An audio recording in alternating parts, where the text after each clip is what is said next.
Buenas tardes.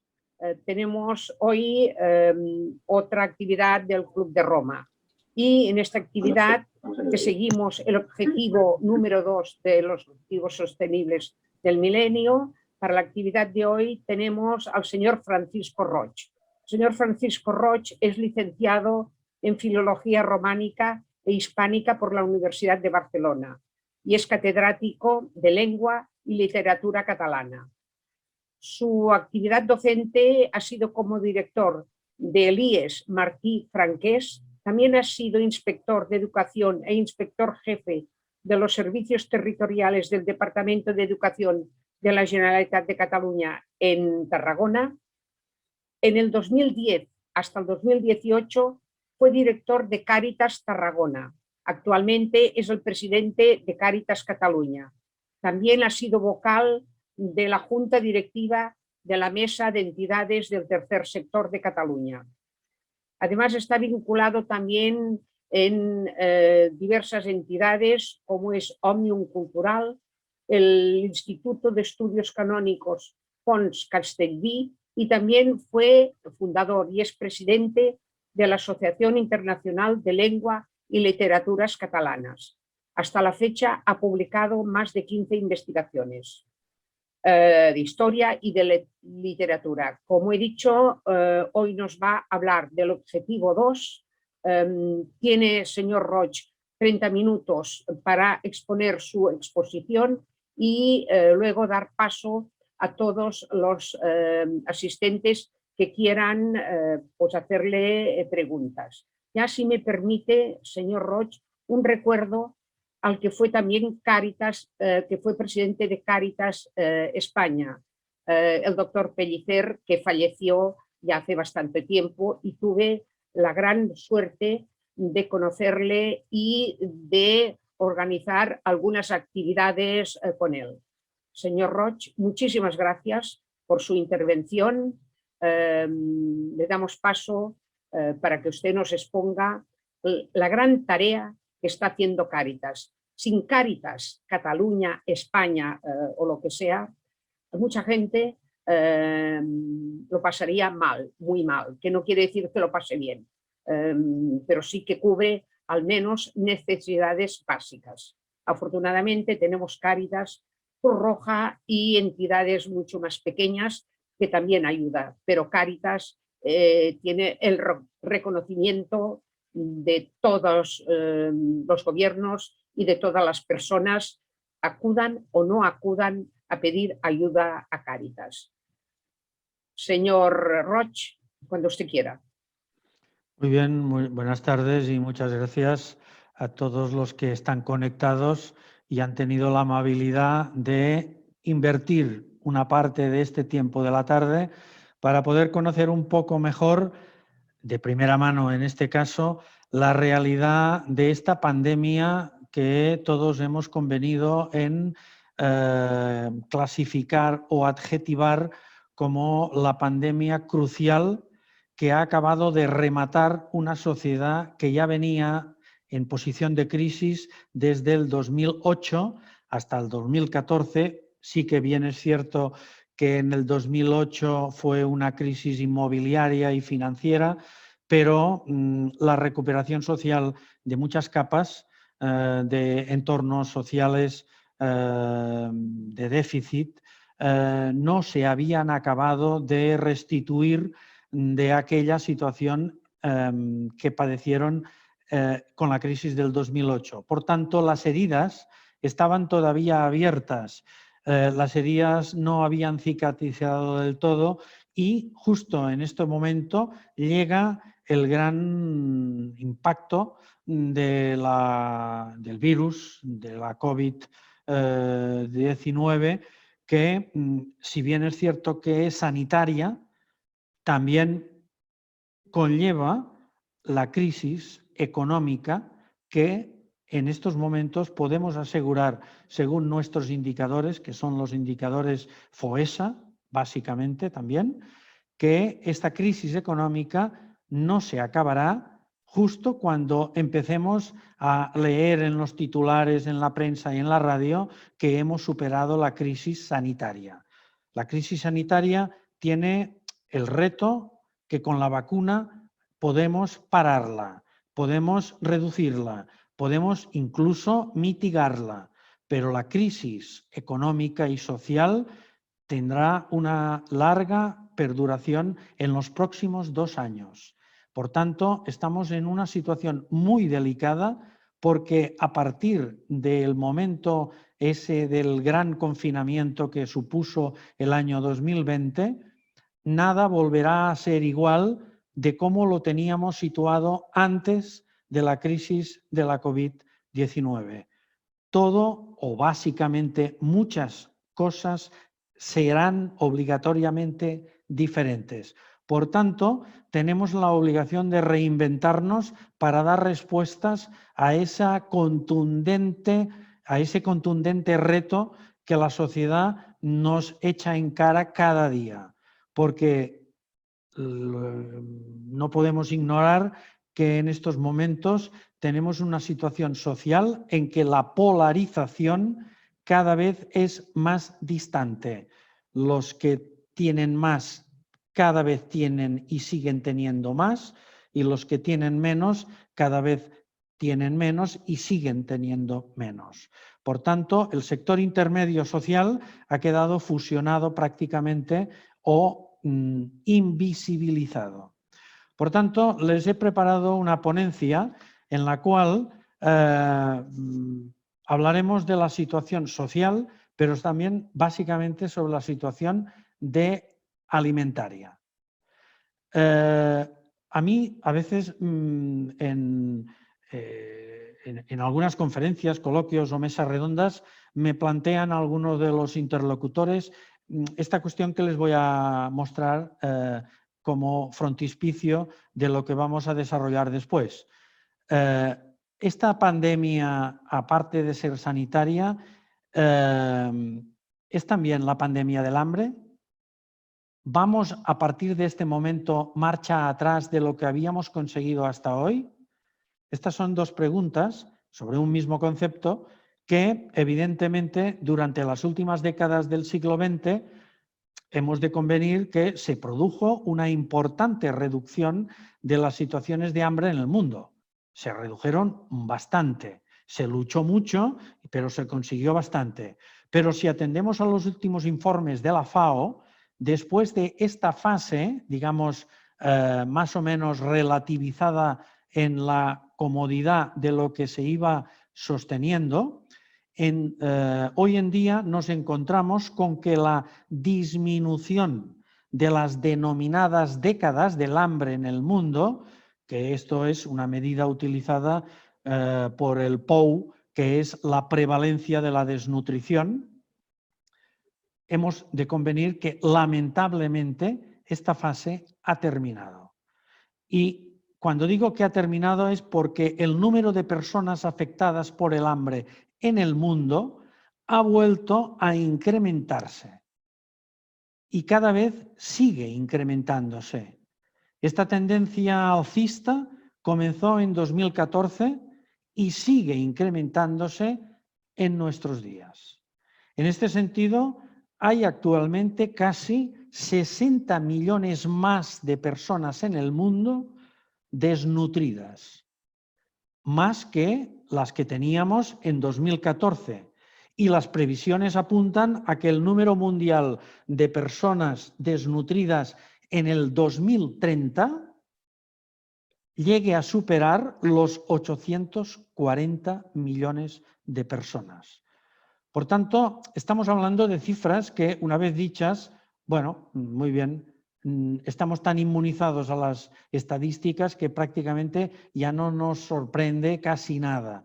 Pero 840 millones de personas es muchísima gente, es muchísima amplitud de demografía en el mundo que padece necesariamente cada día la falta de alimentos. Y esto, en el mundo occidental, no nos parece tan grave porque no lo padecemos tan severamente como lo puede padecer África o Asia o Latinoamérica. Pero es así de duro, es así de tan estrujante que no diré que las realidades son emocionalmente lastimosas. Por ejemplo, en África, esa prevalencia de la desnutrición afectaba al 19% en el 2019, a más de 250 millones de personas, frente al 17% del 2014. Por tanto, fijémonos que del 2014 al 2019 ha habido un considerable aumento de millones de personas desnutridas. Esta prevalencia de desnutrición es más del doble del promedio mundial y es la más alta prácticamente que en estos momentos podemos tener en consideración. Una situación similar se vive en América Latina o en el Caribe. En cambio, el continente asiático ha mostrado avances en la reducción del número de personas que padecen hambre en los últimos años, con un descenso, curioso, de 8 millones desde el 2015 hasta hoy. Por tanto, parece que, acostumbrados como estábamos al concepto de las misiones, de ir a territorios del Asia a salvar vidas, en estos momentos el factor asiático ha revertido a la inversa. Por tanto, ha habido un descenso de 8 millones desde el 2015 hasta el 2020. En general, y sin considerar los efectos producidos por la pandemia de la COVID-19, las proyecciones futuras sobre la desnutrición cambiarán también la distribución geográfica tradicional del hambre en el mundo. Lo mismo que pensábamos, sobre todo los que son adeptos a conocer civilizaciones antiguas, por ejemplo, que la Antártida, ahora cubierta totalmente de hielo, antes, millones de años antes, era un continente poblado de vegetación, pues lo mismo puede llegar a pasar con la situación geográfica en la distribución tradicional de lo que teníamos considerado como sectores del hambre en el mundo. Si bien Asia todavía albergaría a casi 330 millones de personas hambrientas en el 2030, su parte del hambre en el mundo se reduciría sustancialmente. África superaría a Asia para convertirse en la región o en el continente con mayor número de personas desnutridas, 433 millones de personas, lo que representa el 51% del total de la humanidad. Los estudios más recientes indican que la pandemia de la COVID-19 puede seguir sumando entre 83 y 132 millones de personas el número de desnutridos en el mundo este año 2020. La situación empeora si además consideramos a las personas en situación de inseguridad alimentaria severa. Y cuando decimos severa, quiere decir que les falta lo más elemental para su subsistencia. Y esto supondría añadir un 16% adicional a la población mundial a la que actualmente padece hambre. Las personas que padecen inseguridad alimentaria moderada no tienen acceso regular a alimentos nutritivos y suficientes, aunque no necesariamente padezcan hambre. No están catalogadas como severas, pero entran en el cajón del riesgo de la hambruna susceptible de ser desnutrición dentro de nada. En cuanto a la distribución del total de personas que padecen inseguridad alimentaria moderada y grave en el mundo, de los 2.000 millones de personas que padecen esta inseguridad, 1.030 millones se encuentran en Asia, 675 millones en África, 205 millones de personas en América Latina y el Caribe, 88 millones en América del Norte y Europa y 5,9 millones en Oceanía. Esta es la estadística, a grosso modo, de la situación del hambre en el mundo. Frente a estos números surge naturalmente y de forma evidente la pregunta habitual. ¿Actualmente tenemos suficientes alimentos para cubrir todas estas necesidades alimentarias de la población mundial? Pues sí, hay que decir que sí que tenemos actualmente suficientes alimentos. Lo que ocurre es que el mercado alimenticio no tiene como objetivo principal la alimentación de las personas hambrientas, sino otros intereses mucho más lucrativos, como por ejemplo la alimentación o la generación de piensos para ganado para producir después carne o lácteos que se consumen, si bien se consumen, pero o se exportan y en muchos casos subsidiados. También la producción de agrocombustibles en países del sur para el consumo incansable del norte deja sin tierra de cultivo a muchas familias de pequeños productores. Esta es una información que nos llega y tenemos desde Cáritas Española 2014 con toda la información que tenemos de cooperación internacional. ¿Cuál es la respuesta, pues, que da la Confederación de Cáritas Española, que, como ustedes sabrán, está formada por 17 Cáritas regionales como la nuestra, Cáritas Cataluña? Nosotros somos 10 Cáritas diocesanas en Cataluña. La que nos sigue también en número es Andalucía, pero después en el ámbito español son 70 Cáritas diocesanas que trabajan en el ámbito de la cooperación internacional a través del concepto de cooperación fraterna. Entendemos la Confederación de Cáritas por cooperación fraterna una vía de colaboración con nuestros hermanos y hermanas de los países empobrecidos del sur. Es una cooperación efectuada directamente de Cáritas a Cáritas. No hay intermediarios. Funcionamos de manera directa, rápida y sin intermediarios que entorpezcan las líneas de conexión. No vinculada a la cooperación oficial ni al desarrollo de los gobiernos o la cooperación multilateral efectuada por las agencias de Naciones Unidas, como podría ser UNICEF, FAO, etc. Y por tanto, es una colaboración pueblo a pueblo. Las líneas de trabajo de Cáritas en el ámbito de esta cooperación fraterna se centran en la cooperación al desarrollo y en la ayuda de las emergencias.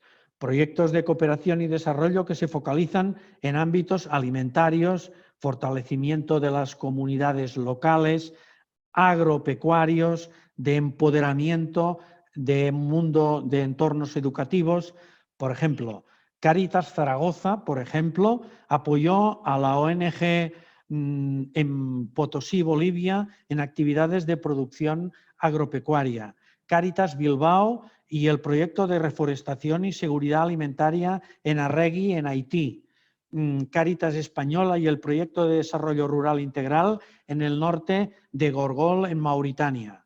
También en este ámbito hay que mencionar los proyectos de nuestros compañeros y compañeras de Manos Unidas, como por ejemplo en seguridad alimentaria y generación de recursos para hogares vulnerables en Zimbabue y desarrollo de pequeños granjeros en 30 aldeas en la India.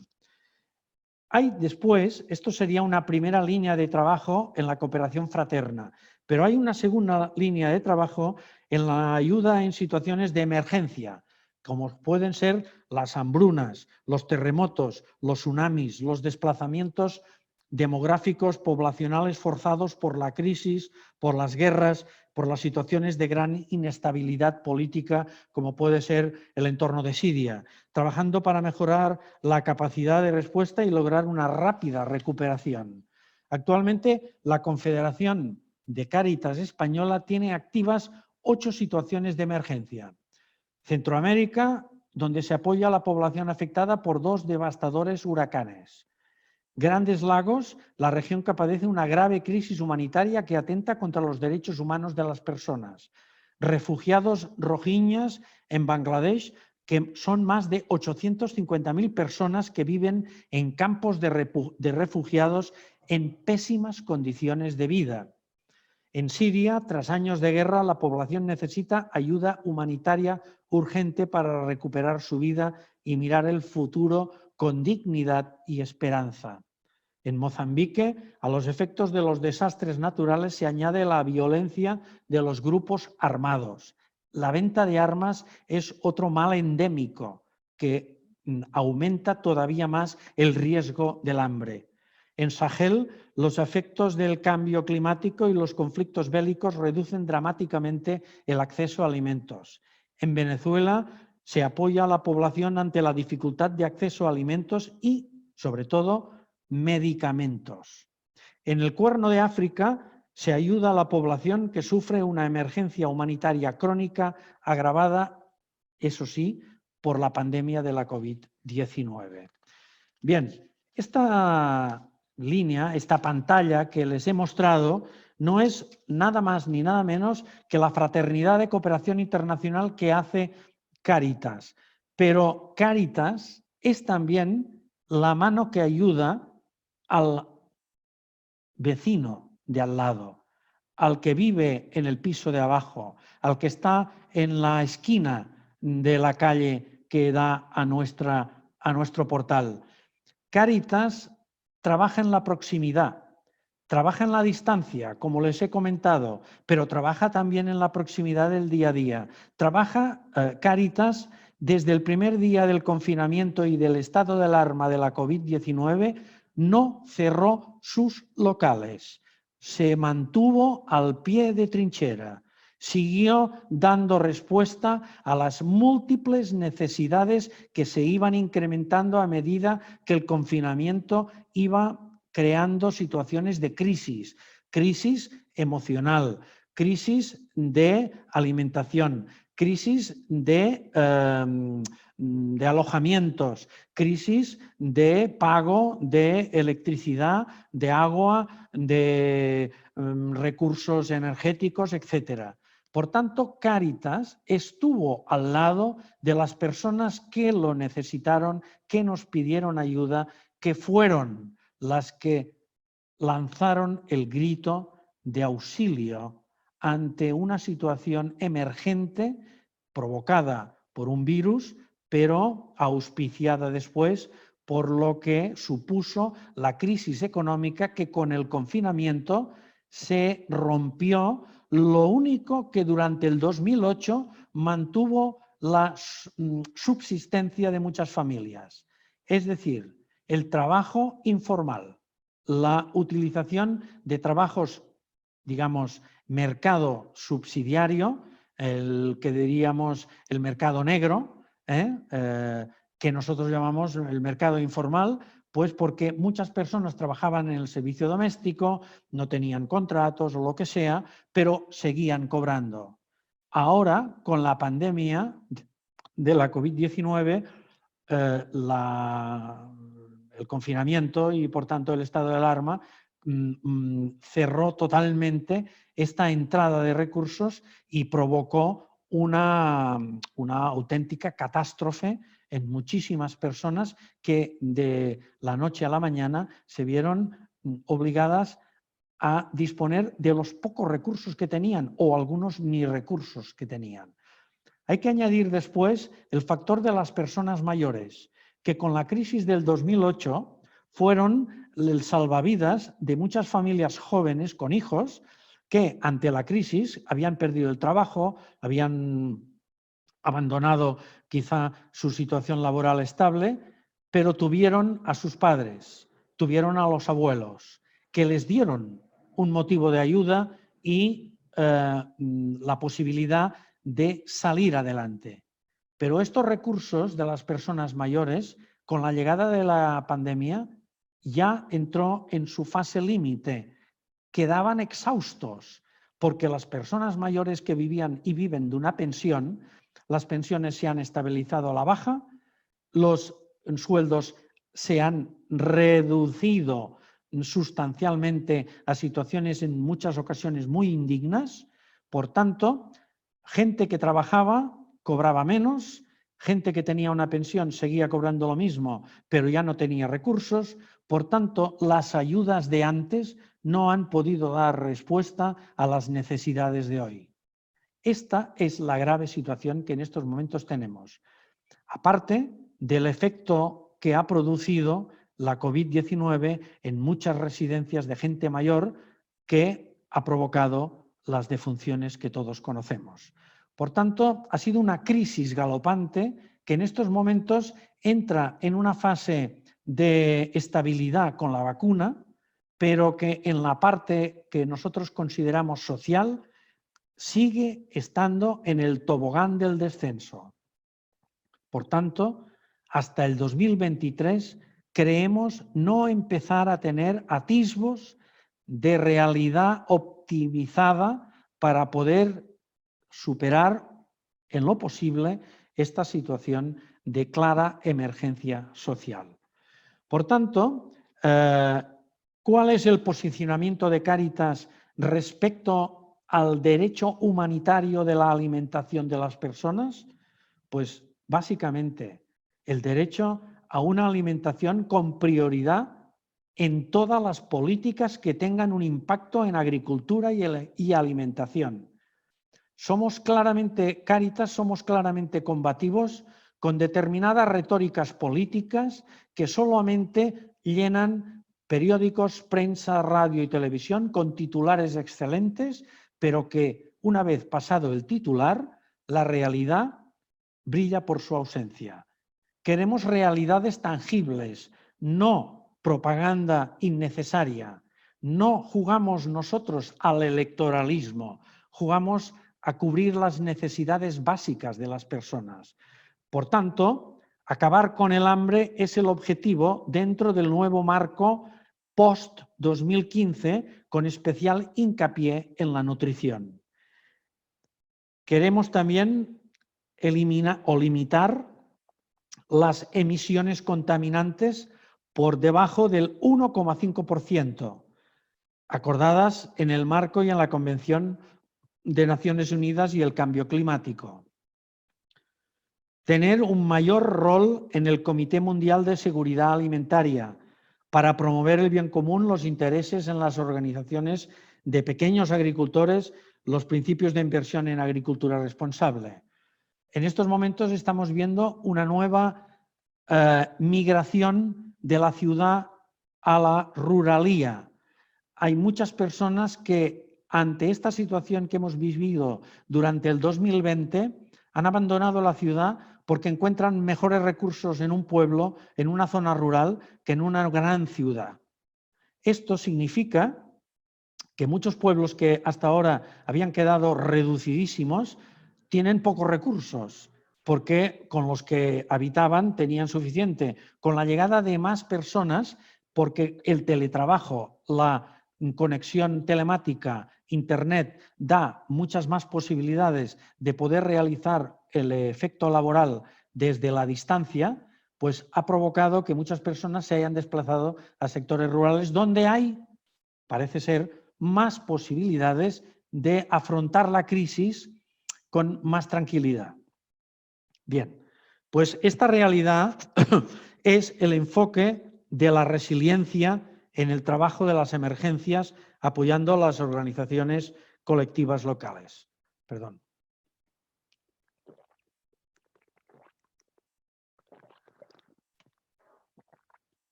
Por tanto,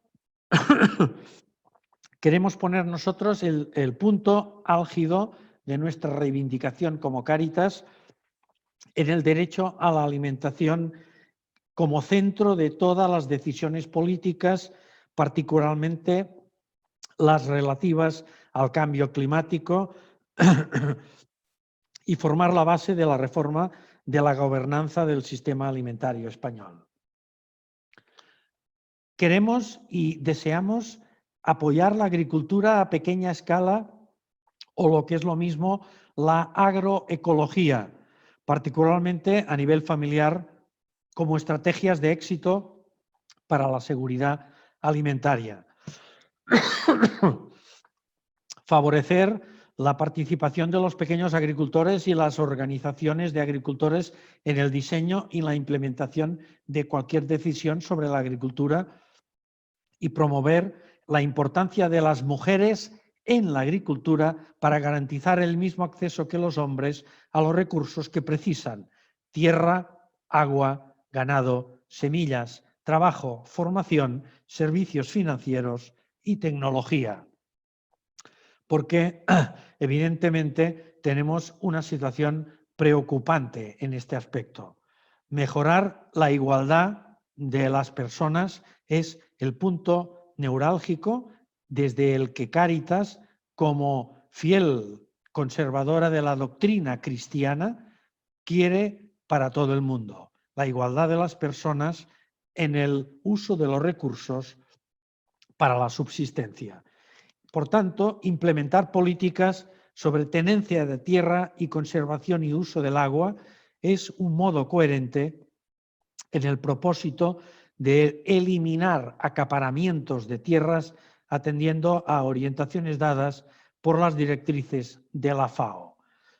En este aspecto, quisiéramos decir que nosotros desde Cáritas luchamos sobre todo para conseguir que la semilla que plantamos del ejemplo de los voluntarios, de los miles, pongo un ejemplo, en las 10 Cáritas diocesanas de Cataluña agrupan un total de 12.900 voluntarios, que si bien durante la pandemia tuvieron que hacer una obligada reclusión en sus hogares por el efecto de que la mayoría son mayores de 65 años y por tanto la normativa obligaba a esa medida preventiva, tuvimos también la incorporación de 1 millar de jóvenes universitarios que por el hecho de tener la universidad cerrada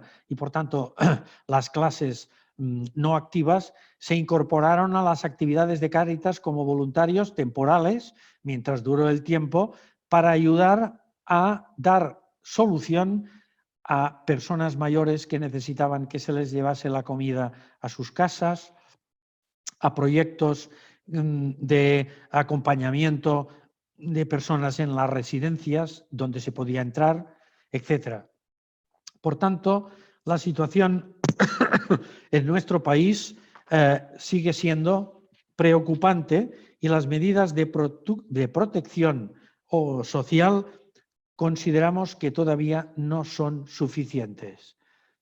Si tuviéramos que pedir algo al futuro gobierno que habrá, es de esperar pronto, en Cataluña o cualquier otro gobierno que haya en España o en cualquier otra región autonómica, Cáritas pide prioridad presupuestaria para el uso de los presupuestos en garantías sociales. La prioridad de la emergencia social es anterior a cualquier otro gasto, por muy importante que sea de infraestructuras, porque la realidad de las personas va por delante a las infraestructuras. Por tanto, la prioridad en el presupuesto público creemos que todavía está infravalorada. Si consideramos, por ejemplo, que el presupuesto educativo de España figura en un nivel muy bajo respecto a otros países europeos, en el aspecto de acción social, ayuda social, estamos en la misma línea. Estamos muy bajos. Aunque se haya aumentado, seguimos estando bajos.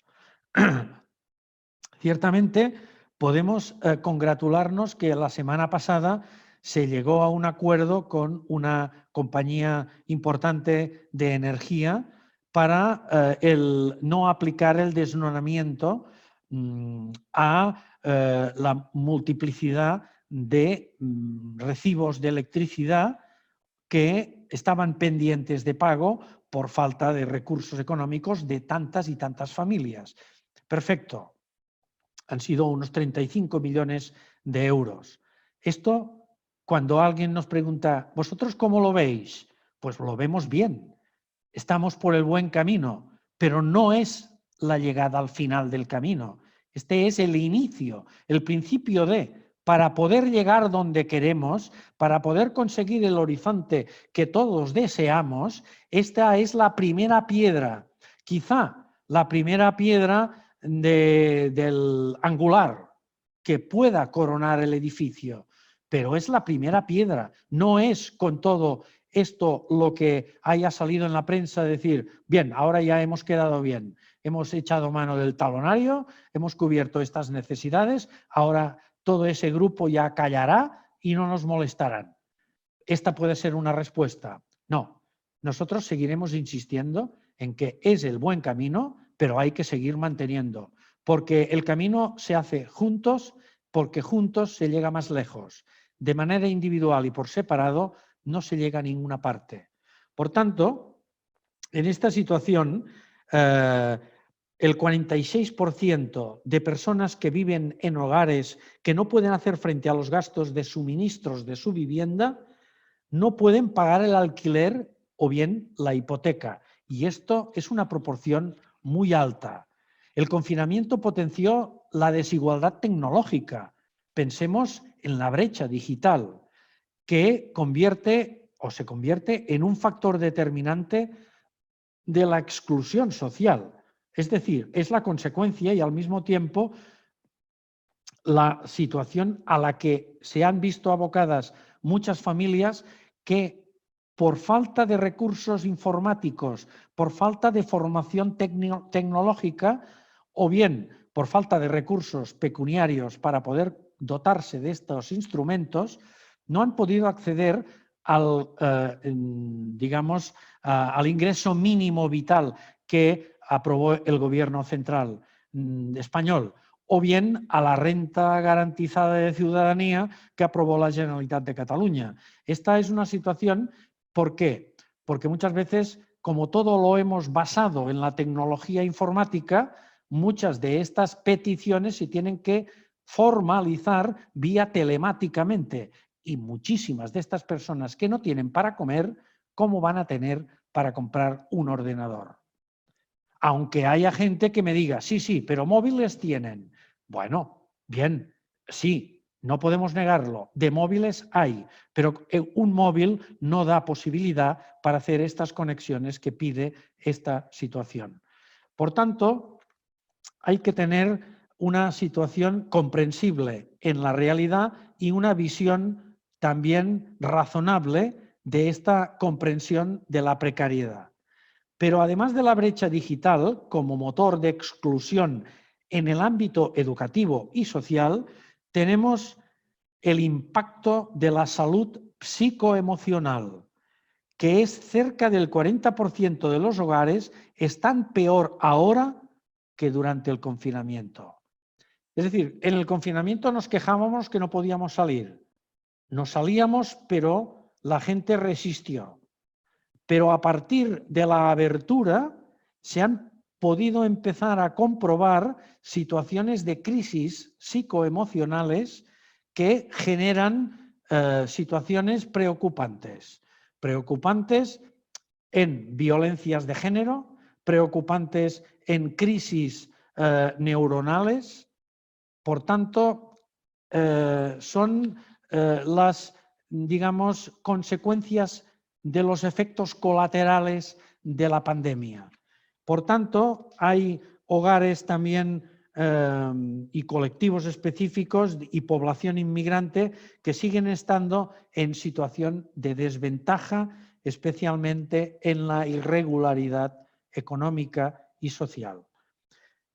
Básicamente, esta irregularidad se viene focalizada en los hogares monoparentales que en una inmensa mayoría, el 90%, están encabezados por mujeres y mujeres relativamente jóvenes que tienen hijos menores a cargo. Y habría que hablar de hogares monoparentales con precariedad económica que registra situaciones, digamos, de elevadísima conflictividad y situaciones socialmente inestables.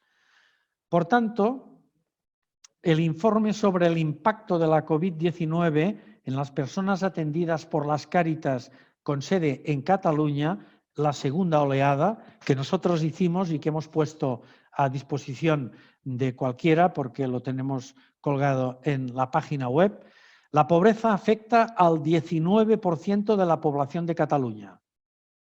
Al 50% de ese 19, casi 20%, el 50% son inmigrantes y el 13% han nacido en el Estado español. Se calcula que un 30% de la infancia en Cataluña está en situación de pobreza y se han duplicado los problemas de salud en la infancia, la obesidad, la salud mental, el asma y las alergias. Lo tenemos comprobado por las encuestas realizadas. Por tanto, todo esto se ha incrementado, más de lo que había. La COVID-19 nos deja unos hogares más frágiles, nos deja una situación con tejado de cristal. Más de la mitad de las personas no pueden hacer frente a estos gastos básicos. Y este escenario y este contexto socioeconómico está vertiendo a las familias a dificultades graves de cara a la gestión económica de sus hogares. La mayoría de estos hogares, el 85%, han sufrido algún tipo de dificultad para conseguir una gestión familiar saneada. Y solo el 14% restante reconoce que no ha tenido que afrontar ninguna de las dificultades que se muestran en los gráficos de la pandemia. Por tanto, el 36% ha tenido que reducir los gastos en la alimentación, porque muchas de las personas y de las familias, ante una situación de crisis, lo primero que reducen es el consumo, la alimentación. Y como consecuencia, no ha seguido una dieta adecuada. Se ha llegado al extremo de que un 18,80% ha dejado de comprar medicamentos que necesitaba por falta de recursos económicos. Como consecuencia, una gran mayoría de estos hogares se ha visto obligado a pedir ayuda económica o de cualquier otro tipo. Pero no solo piden ayuda los hogares en estas situaciones. A Cáritas nos han llegado a llamar a la puerta personas que hace 2 o 3 años tenían la responsabilidad de dirigir una empresa propia y habían sido donantes de Cáritas, habían dado respuesta afirmativa a donaciones a Cáritas. Hoy han venido a llamar a la puerta pidiendo ayuda porque han tenido que cerrar la empresa y su situación económica es terriblemente complicada. Por tanto, vemos que las realidades impactan desde todos los ángulos y no podemos hacer frente a una realidad imprecisa cuando tenemos la realidad de las necesidades económicas siempre muy al lado. ¿Qué respuestas da Cáritas Cataluña? Por tanto, nosotros podíamos dar respuestas tradicionales, los modelos tradicionales de intervención, estas acciones de apoyo que se han efectuado a través de diferentes modelos, unos más antiguos, otros más nuevos y otros surgidos como respuesta a las crisis económicas. Primero, ¿qué respuestas hemos dado a la necesidad de alimentos, que es lo que hasta ahora hemos ido o he ido explicando? Almacenes de distribución de alimentos de las Cáritas parroquiales. Este era el esquema que teníamos hace unas cuantas décadas. Prácticamente desde los inicios de Cáritas España, en el año 1947, se constituyeron en todo el territorio español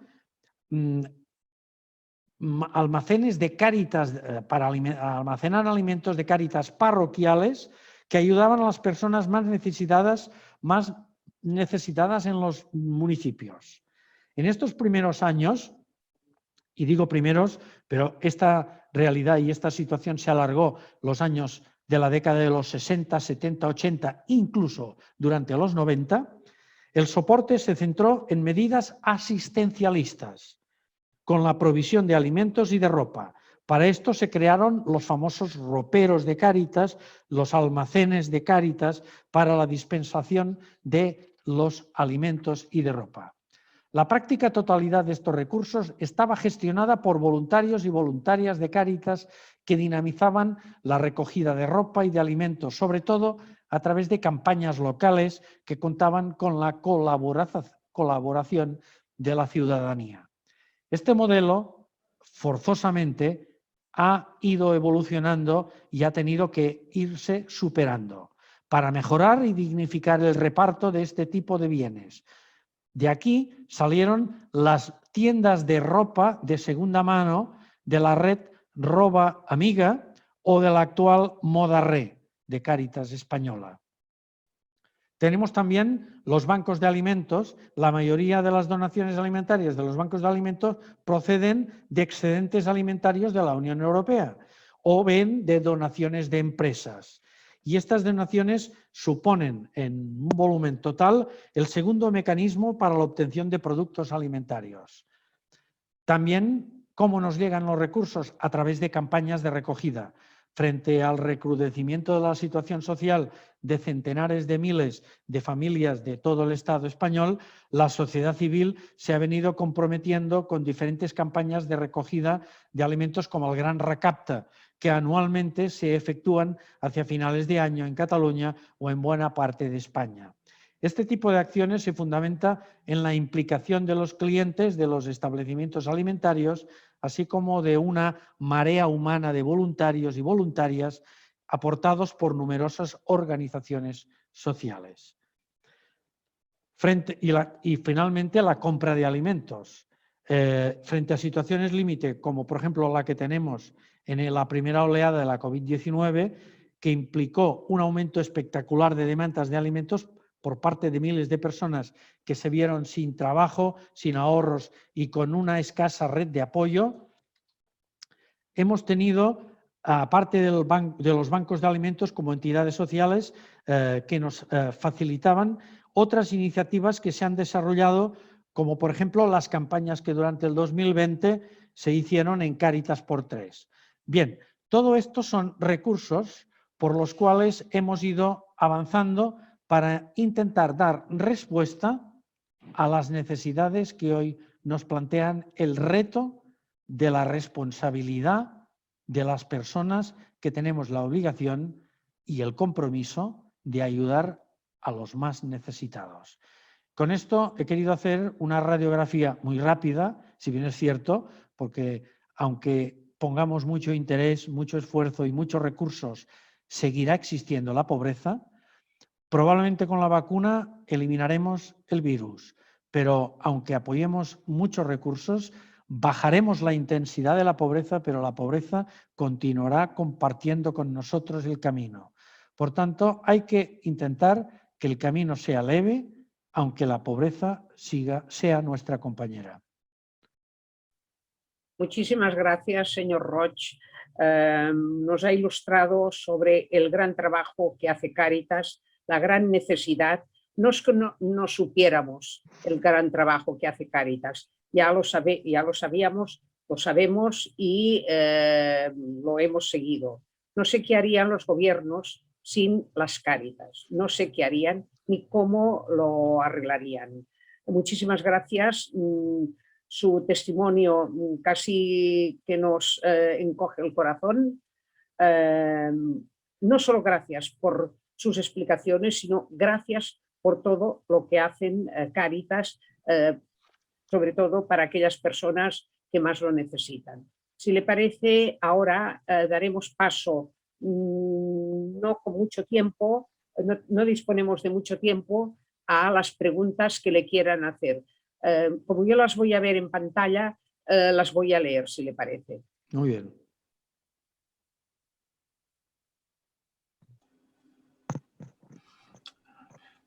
Rosa, de momento no ha entrado ninguna pregunta. No ha entrado ninguna pregunta. Si tienes tú alguna para el señor Roig. Sí, yo tengo una y muchísimas.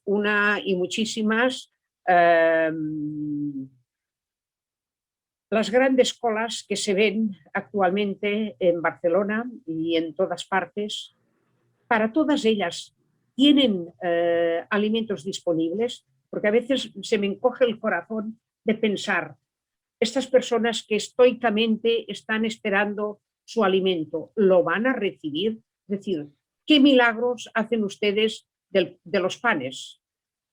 Cuando una Sí, cola sí. enorme está esperando recibir su carro de alimentación. Hay una pregunta también. Bueno, ahora tenemos una doble cola, la cola de las vacunas y la cola de las peticiones de la alimentación. Lo digo porque lo que sí que nosotros podemos asegurar, porque nunca daremos el brazo a torcer ante ninguna adversidad de la administración pública que tengamos por delante, es que Cáritas no va a dar respuesta alguna a todas las necesidades que nos llegan. Todas las necesidades que llaman a la puerta de Cáritas, todas tienen una respuesta. Si no tenemos alimentos porque las campañas de alimentos que hemos recogido han llegado a su fin, compramos. Y si no tenemos recursos, los pedimos. Hay generosidad suficiente para seguir dando respuesta a las miles de necesidades que nos llegan a las puertas de Cáritas. Y quiero recalcar también con insistencia que durante este año 2020 la generosidad de la ciudadanía ha sido extraordinariamente excelente. La respuesta, a pesar de la crisis y que todos han apretado su cinturón, la gente ha sabido ser generosa con los que más padecían y con los que más lo necesitaban. Todos han contribuido a su manera, unos más, otros menos, con gestos, con palabras, con impulsos, con sonrisas, también con lágrimas y con teléfonos y con aportaciones económicas.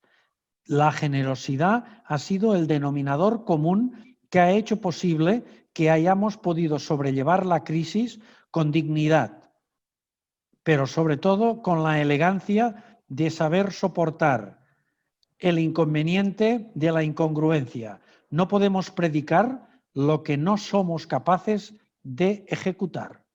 Si predicamos dar, hemos de dar. Y si predicamos creer, hemos de creer. Porque evidentemente una fe sin obras es una fe muerta. Y una generosidad sin ayudas es una generosidad vana. Perfecto. Una pregunta que nos hace el señor Jonás de Miguel. ¿Qué opiniones tiene de los programas de la FAO y las Naciones Unidas para erradicar el hambre en el mundo? ¿Por qué nos cuesta tanto conseguir esta meta? Bueno, a ver, tendríamos que entrar en la línea de la política internacional y en esto ni yo entro en esos cortinajes ni tampoco conozco los intríngulis reales. Yo lo que le puedo decir, no sé exactamente lo que gestiona la FAO o cuáles son los intereses, porque seguro que hay. Siempre hay intereses, en cierto modo, oscuros, en realidades muy grandes. Pero evidentemente esas, digamos, estructuras macroeconómicas para erradicar la pobreza tienen como objetivo la bondad. Y por tanto, hemos de creer que de entrada trabajan para realizar en genérico la eficacia de las soluciones. Pero también es cierto que en lo que respecta a los fondos, esos que nosotros, antes cuando he comentado la compra de alimentos que se hacía por parte de Cáritas, muchas veces antes de la Unión Europea, quiero decir, los fondos de la Unión Europea que llegan de alimentos,